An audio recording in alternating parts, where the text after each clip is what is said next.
വിദ്യാർത്ഥികൾക്ക് വേണ്ടി പുതിയ പുതിയ വീഡിയോകൾ നിർമ്മിക്കാൻ നിങ്ങളുടെ സപ്പോർട്ട് വലിയ പ്രചോദനമാണ്. വീഡിയോ നിങ്ങളുടെ കൂട്ടുകാരിലേക്ക് പരമാവധി ഷെയർ ചെയ്യുക. ഈ വീഡിയോയിൽ 5ാം ക്ലാസ്സിലെ തജ്വീദ് എന്ന വിഷയത്തിൻ്റെ ഒരു മോഡൽ ചോദ്യപേപ്പറാണ് നമ്മൾ ചർച്ച ചെയ്യുന്നത്. ഇവിടെ ഒന്നാമത്തെ ആക്ടിവിറ്റി ശരി തിരഞ്ഞെടുക്കാം എന്നാണ്. ശരി തിരഞ്ഞെടുക്കാം. ഒരു 7 ക്വസ്റ്റ്യൻസ് താഴത്ത് കൊടുത്തിട്ടുണ്ട്. അതിൻ്റെ ഉത്തരങ്ങൾ ഇടത് ഭാഗത്ത് ഓപ്ഷൻസുകളായിട്ട് ബ്രാക്കറ്റിൽ കൊടുത്തിട്ടുണ്ട്. ഇതിലേതെങ്കിലും ഒന്നായിരിക്കും ശരി ഉണ്ടാവുക. അതെടുത്ത് എഴുതാനാണ്. ഒന്നാമത്തെ ചോദ്യം, ചേർത്തി ഓതുമ്പോൾ മൊഴിയാത്ത എന്ന് പറഞ്ഞാൽ പറയാത്ത ഹംസ, ചേർത്തി കൂട്ടി ഓതുന്ന സമയത്ത് പറയാത്ത ഹംസ ഏതാണ്? അത് ഹംസത്തുൽ വസ്ലാണ്. നിങ്ങൾ ശരിയിടേണ്ട ആവശ്യമൊന്നുമില്ല. അങ്ങനെ ക്വസ്റ്റ്യൻ വന്നാൽ എന്ത് ചെയ്യാം, എഴുതി കൊടുക്കാം. ഹംസത്തുൽ വസ്ലാണ്. അപ്പോൾ ഹംസത്തുൽ ഖത്വ് എന്ന് പറഞ്ഞാൽ ചേർത്തി ഓതുമ്പോഴും തുടക്കത്തിലും ഉച്ചരിക്കുന്ന മൊഴിയുന്ന ഹംസയാണ്. അത് അതിൻ്റെ കൂടെ മനസ്സിലാക്കാം. 2, പിന്നെ സക്ത ചെയ്യേണ്ട സ്ഥലങ്ങൾ 4, 14. 4 ശരി ഉത്തരം അല്ലേ? 14 നമ്മൾ എന്താണ് പഠിച്ചത്? തിലാവത്തിൻ്റെ സുജൂദിൻ്റെ സ്ഥലങ്ങൾ 14 പഠിച്ചിട്ടുണ്ട്. ഇവിടെ സക്ത ചെയ്യേണ്ട സ്ഥലങ്ങൾ 4, അതാണ് ആൻസർ.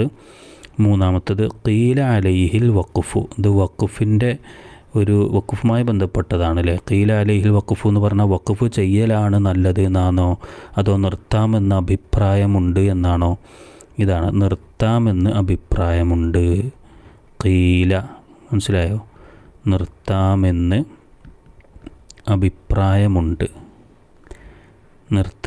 അഭിപ്രായമുണ്ട്. അപ്പോൾ വഖഫ് ചെയ്യലാണ് നല്ലത്, അതേപോലെ വഖഫ് ചെയ്യലാണ് ഏറ്റവും നല്ലത്, അതൊക്കെ പഠിച്ചിട്ടുണ്ട്. ഇനി 4മത്തത് സ്വാദ് സൂറത്തിലെ 23ാം ആയത്തിൽ എന്താണുള്ളത്? ശുക്രിൻ്റെ സുജൂദാണ്, തിലാവത്തിൻ്റെ സുജൂദാണ്. സ്വാദ് സൂറത്ത് എന്ന് കേൾക്കുമ്പോൾ തന്നെ അതിൽ വരുന്ന സുജൂദ് ശുക്രിൻ്റെ സുജൂദാണ്. അപ്പോൾ നമുക്കിവിടെ എഴുതാം ശുക്രിൻ്റെ സുജൂദാണ്. അത് പ്രത്യേകം ശ്രദ്ധിക്കുക. കാരണം ഒരു സുജൂദാണ് അത് വരുന്നത്. തിലാവത്തിൻ്റെ സുജൂദ് 14 സ്ഥലങ്ങളുണ്ട്. എന്നാൽ സ്വാദ് സൂറത്തിലെ ഈ 23ാം ആയത്തിലുള്ള സുജൂദ് ശുക്രിൻ്റെ സുജൂദാണ്. അത് നിസ്കാരത്തിൽ ചെയ്യാൻ പാടില്ല എന്നൊക്കെ നമ്മൾ പഠിച്ചിട്ടുണ്ട്. തിലാവത്തിൻ്റെ ആണെങ്കിൽ നിസ്കാരത്തിലൊക്കെ ചെയ്യാം എന്നൊക്കെ നിങ്ങൾ പഠിച്ചിട്ടുണ്ടാകും. 5മത്തെ ക്വസ്റ്റ്യൻ, എപ്പോഴും സുക്കൂൻ ഉണ്ടാവുന്ന ഹാകൾ 3 പഠിച്ചിട്ടില്ലേ? പിന്നെ തൈനീത്തിൻ്റെ ഹാ, ലൊമേറിൻ്റെ ഹാ, സക്തയുടെ ഹാ ഒക്കെ പഠിച്ചു. ഇതിൽ എപ്പോഴും സുക്കൂൻ ഉണ്ടാകുന്ന ഹാ ഏതാ? എന്താ? സക്തയുടെ ഹാ ആണ്.